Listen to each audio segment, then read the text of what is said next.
So, what is the purpose of life? Is the purpose of life to seek truth or is it to be happy?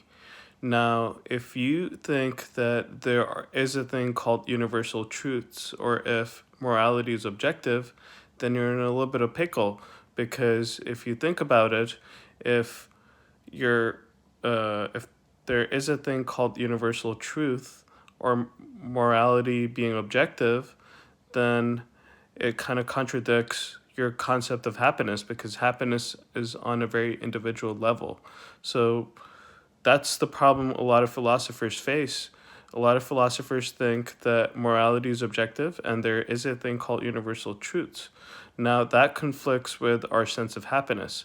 So, if you try to be happy, then you might not be finding out what the truth is in the world because the truth might be ugly. So, if you try seeking the truth, then you might find a lot of unhappiness. You might find a lot of pain and suffering in the world, which would make you unhappy. So, eventually, what is the goal? That is the age old question. Is it to be happy or is it to seek the truth? It's very difficult. Now you have concepts like nihilism where you think that the world and the society and everything around you is meaningless. So nihilism is a search for truth. And when they search for the truth, they find that there is no meaning to anything that we do. Eventually, we're gonna, we're gonna die and then our life ends and then there's nothing after that. So there is no meaning, there is no eventual goal for anything, for happiness. The only goal that they have is to find out and locate the so-called truth. So that's why a lot of people in society think that morality is objective, is subjective because they want to align truths to happiness. People want to be happy, so they say everything's relative. So there is no thing as a objective truth or universal truth or objective morality. They say everything is subjective.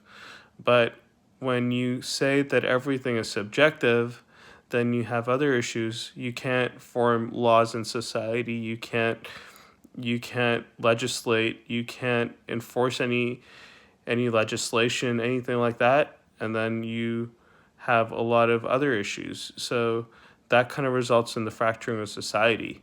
So this is such a difficult question. A lot of philosophers and a lot of religious people, a lot of people in society and everyday society go over these questions and they don't know what the answer is. It's easy to follow what everyone else does, to be part of the herd, to, follow the group and whatever group you're part of and to be part of a community. If you conform to one ideology, if you conform to one way of thinking, then it's easy to be part of a group or belong somewhere. But is the goal of life to belong somewhere or is it to find the truth? Because if you find the truth, then life can be really lonely. Look at Buddha, for example. He was trying to find the truth and he was unhappy before that, but like he isolated himself, he lived his own experience, and after that, he got the enlightenment, like the spirituality. So to seek the truth is not an easy feat. It requires a lot of sacrifice. It requires you to let go of your happiness. Anything that it requires you to feel pain and suffering, and it's not an easy thing to do. So, this is the age-old question, and I would love to hear what you guys have to say. Have a good day. Bye.